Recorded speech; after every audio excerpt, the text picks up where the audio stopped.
皆さん、こんにちは。デーマンです。リサイクルショップで金属探知機を格安で購入しました。海水浴シーズンが終わった浜辺では結構お金になる金属が落ちているものなのです。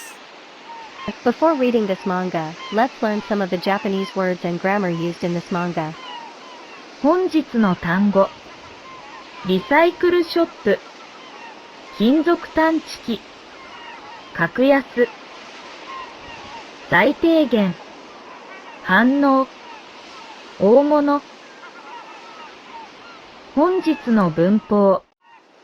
に違いない。に違いありません。明日は晴れに違いない。あなたはお金持ちに違いありません。皆さん、こんにちは。デーマンです。リサイクルショップで金属探知機を格安で購入しました。海水浴シーズンが終わった浜辺では結構お金になる金属が落ちているものなのです。今から最低限元を取るためにこの浜辺を隅々まで探索しようと思います。かれこれ3時間は歩いているのですが、何の反応もありません。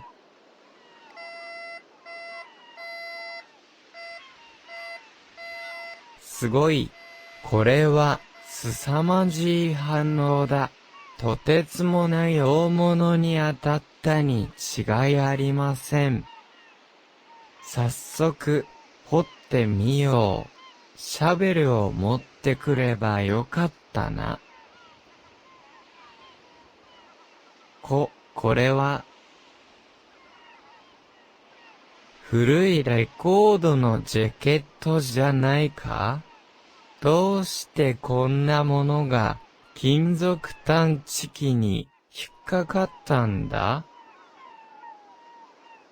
メタリカのレコードかよ。